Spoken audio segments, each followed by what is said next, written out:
Hello everyone, Handy Guy 2016, building some updated and upgraded squirrel houses. So I wanted to give you guys a rundown of what we're using and basic idea of materials, measurements, etc. So my wife and I built these squirrel houses out of pine about 8 years ago, and they held up pretty good. Obviously they're not treated or anything, and the reason this one's down on the ground is because it fell off of the tree. Thankfully there weren't any squirrels in it to get injured, but the screws actually pulled out of the cleat that held it onto the tree, and so it just has a board running up the back and then is attached top and bottom. So since that only lasted 8 years, I decided I wanted to do something better than that on the new ones that we build to replace these. So I've got all my measurements right here, very crude blueprints, if you will, and some of the pieces already prefabbed. So this is the front piece, and here are the measurements on the front piece. If somebody wants to kind of follow along and build it the same way I did. And we're using this this composite lumber, deck lumber, so it's 1 inch thick, 5.5 inches wide, and I just got 8-foot pieces. And so far I've used 6 of the 8-foot pieces to make one whole house and most of the second one. So I would say probably maybe one more board and I'm gonna have the other one done. So can't say that for sure because the deck lumber and everything, but anyway. So it's 12 inches tall on the short side, on the high side 18 inches, and so then I've got the end that will go here, matches up with it, and you can see I've already got it put together, and I'll go over that. On the front piece, I went with a 3-inch hole. So the original ones that I built, I put a 2.5 inch opening, and the squirrels actually chewed it out and made it almost a 3-inch hole on every house. So apparently they prefer a 3-inch opening, so that's what I did. The opening is 9 inches up from the bottom. So the center of the hole is 9 inches from the bottom, and then it's just in the middle of this middle board. That's about the most stable and best place to go with it. And then these are the cleats that you're seeing here. So let me flip it over.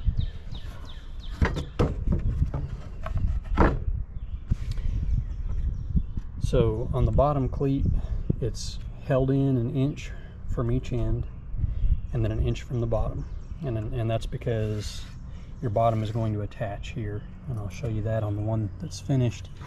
And then on the top cleat, it's even with the top and held off 1 inch from each end again with a 20-degree bevel. So everything that I did as far as the roof pitch, the bevels on these, I just went with 20 degrees on everything just to kind of keep it simple. So that's the front piece. Now make sure when you do the back piece that you don't just mirror image the front, or you'll have that side showing, if you see what I mean. So make sure that you've got your boards oriented the way you want them, so that this is the outside of the box, or the outside of the house rather. The back's a lot simpler, same dimensions, 12 by 18. I did measure across here, and it's 17.25, but again it's a 20-degree bevel. So what I did is I attached all my boards together. I clamped them all together, clamped my cleats on, screwed them together, and then I cut that angle afterwards. Again, cleats are the same, 1 inch hold off, inch on both ends here, and then flush with the top. So, you know, front and back are identical. Then on the sides, it gets a little bit trickier. So on the sides, obviously I just went 2 whole boards, which makes it 11 inches wide. So the right side, we're going to say, is 11 by 18. And I'll show you the cleats. So on the bottom, the cleat is 1 inch from the bottom, but it's 1.5 inches in. And the reason is because I used 1.5 by 1.5 blocks, and these are just cut out of scrap lumber. That's the only dimension I used throughout the whole project, so that, again, keep things simple. On the top, it's a little different. It's held off 1.5 inches on each end again, and it was held off 1 inch to allow room for the bevel, so that when this is put together, the bevel matches the end that it's on and allows for the roof pitch. So I'll show you that a little bit better on the one that's finished. You can see that better. And then on the left side, it's basically the same thing, just on the opposite end, and the bevel is the opposite. So this is the left side, the short end, and it is 11 inches wide again, and it's 12 3/8 tall. So instead of being 12, it's 12 3/8, and that was to allow room for the bevel that you see here on the short end. So looking at you look at my crude diagram, you can see which way the bevel's running. And again, that'll make sense when you see it all put together. So along with having these pieces pre-assembled,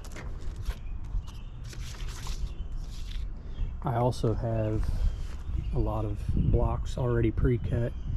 Again, just 1.5 inches by 1.5 inches, so you can take any dimensional lumber, which is 1.5 inches thick, and these are just a bunch of scrap lumber from old decks actually, and ripped them down into 1.5 inch blocks, and then cut them to length and angle and all that. And of course, I've got assorted clamps that I'm using for the project. My 3-inch hole saw. If you don't have a hole saw, you could do that opening with a jigsaw. Just take a little bit more time and finesse, but it can definitely be done.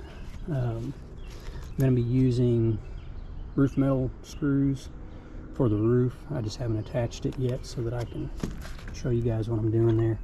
And then I've got these huge lag screws that I'm going to be using to put the houses up. It says 3-inch, but these are actually 6-inch lag screws by 1/4 inch. So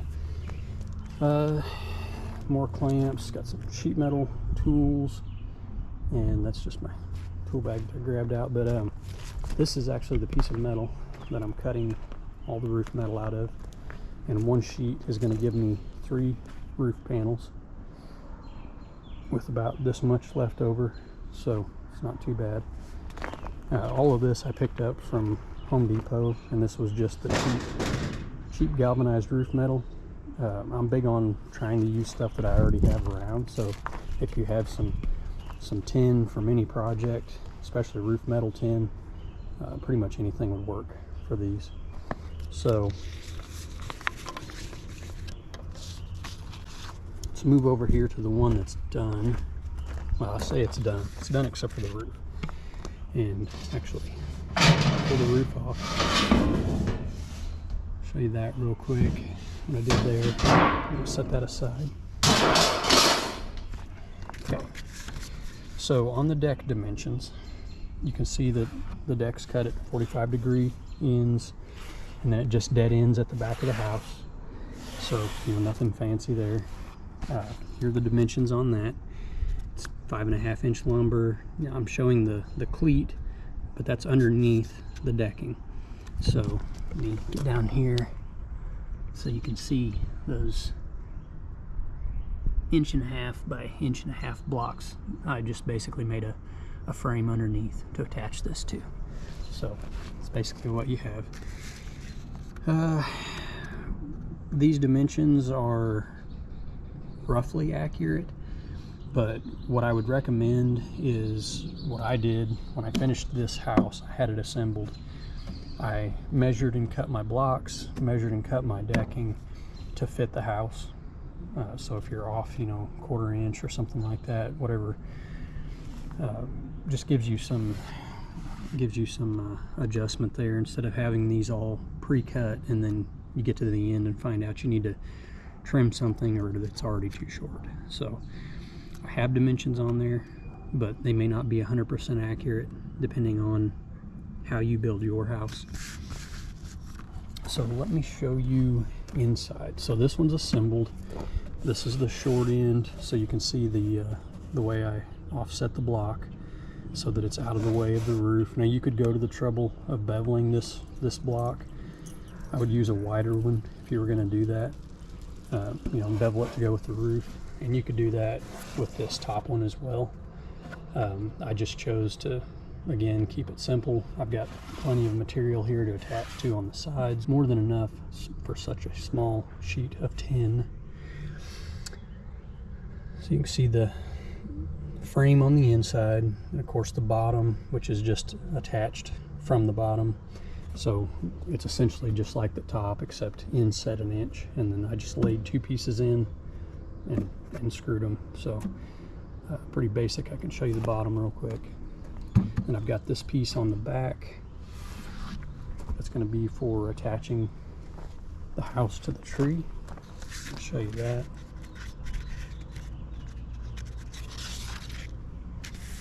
So here's the back piece, and it's just a single board, 5.5 inches wide by 28 inches long. And here are the bottom pieces. Again, on the bottom pieces, I would wait until you're fully assembled and then cut these to fit. It's 2 boards wide and 14.5 inches long. One of my boards I actually trimmed down to 14 3/8. This is a little bit long, but again, I would probably wait and do that last. Okay, and then last but not least, here's the roof metal schematic or drawing. 29 inches wide, or well, sorry, 29 inches long, 18 inches wide, and then I made that 5.5 inch by 1 inch cutout right in the center of it. So, and that's just to fit around the board that comes up the back. You don't have to do that, but what that does is it gives the back of the roof about 1 inch of overhang, so it basically just comes back to the back of this board. Just a little bit more water protection. So let me tip the deck up, or tip the house up so you can see the bottom.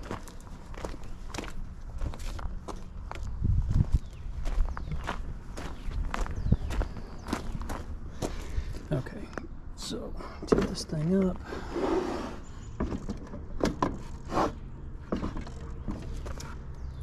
Okay, so gives you a look at the bottom. Now I know probably the first thing you're going to notice or say is that this isn't sealed up, and that's correct. It's not. It's going to give the house some room to breathe. If you know anything about squirrels, they're going to pack this thing full of leaves and grass and sticks anyways, so a lot of that's going to be closed up, but it's still some airflow. And if you ever look at a squirrel nest up in a tree, it's literally just a nest of sticks, so it's not airtight, and this doesn't need to be airtight. It's just a little bit better protection than what they have naturally.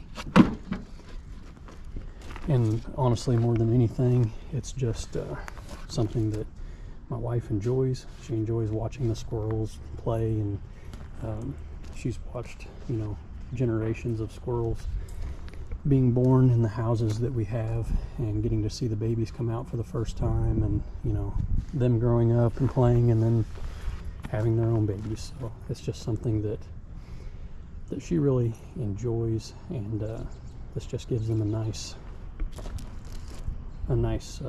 you know, protective shelter. It's definitely overbuilt, but my goal is to build something that will hopefully outlast me. You know, the pine houses they did their job. And you know, 8 years I think for something that's not treated or you know, really built to be out in the elements, I think is pretty good. But this new house will be even better and will hopefully far outlast the original. So I'm going to go ahead and get this one finished and probably get it put up. I'll add that to the end of the video. And I've obviously got this one to finish up, and depending on whether or not I have enough material, I'm going to start working on a third one. I may not have enough material to finish a third one, but see how far I can get. So. All right, real quick, I have the roof metal attached now. Put 3 screws on both of the main frame pieces inside, so now the roof is all attached. And also, I don't think I mentioned that I'm using 2-inch treated deck screws, torque screws, but they are treated deck screws. That is what I'm using to assemble everything, and 2 inch is about perfect. You can use 2.5, but you're going to have a little bit of the end of the screw sticking out that you'll have to trim off, or you'll have pointy screws sticking out inside the house. So just wanted to mention that real quick, and I'm going to get to assembling this one. So here's what we're doing as far as mounting. Same thing on the bottom, except on the bottom I also have a block. So to push the bottom out an extra inch, because most of my trees are not straight up and I want to try to get the house as straight as possible. So here's the one I just put up, and it's actually pretty close to straight. The tree's not, but the house is actually pretty close to straight. So, and that thing had some weight to it. It was not easy to hang that by myself, so it's doable. And obviously I didn't go very high. That's only about 14 feet up, but that's high enough, and it's a good position where my wife can enjoy the squirrels, but the squirrels still have, you know, security and everything. So as always, guys, thanks for watching. Catch you on the next one.